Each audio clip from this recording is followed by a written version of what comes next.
Barnaby Joyce confirmed he did the dance for a long time, danced the Seven Veils. Now he's absolutely there with One Nation, joining Pauline Hanson and making that announcement today. After months and months of speculation, let's get the latest on that with my Monday night panel, Senior Fellow at Menzies Research Centre, Nick Cater, and One Nation Chief of Staff, James Ashby. Well, James, you're in the hot seat tonight.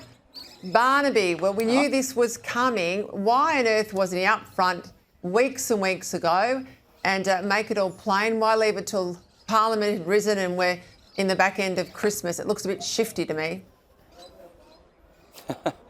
I think you're a bit dirty, Peter. I heard your comments at the start of the show, and you're allowed to be dirty, but I think the only reason you're dirty is because your own party are not sufficiently delivering the policy platforms that the Australian public are looking for.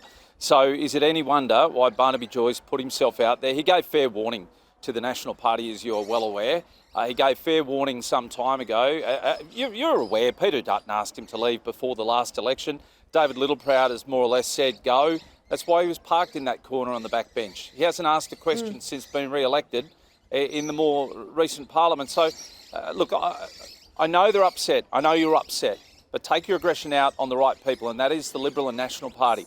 They're the ones that are deficient in policy, and One Nation are leading the charge, particularly when it comes to energy and also on immigration. So they're the two biggest hot topics we've led the charge on, and you've changed the path. You've changed your policy setting as a result of that. Unfortunately, it was too late.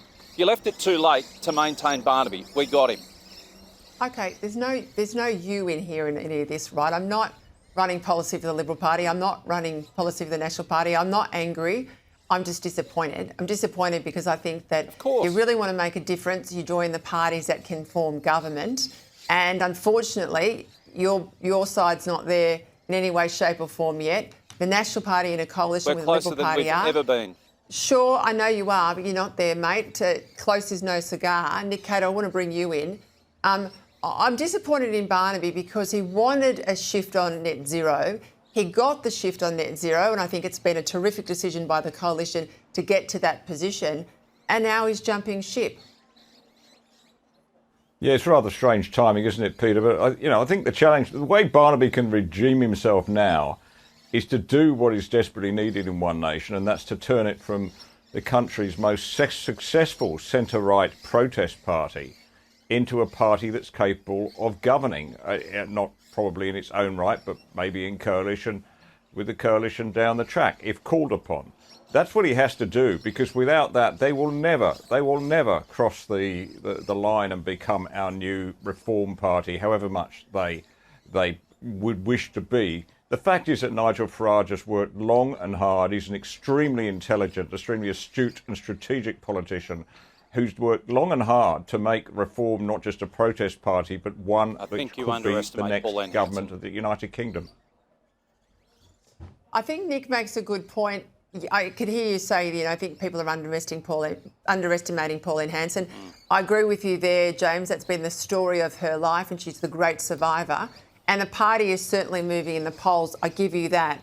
But the preferential voting system in Australia is not the simple system of first past the post, which makes it easier, I think, in the case of Farage, to make those big leaps.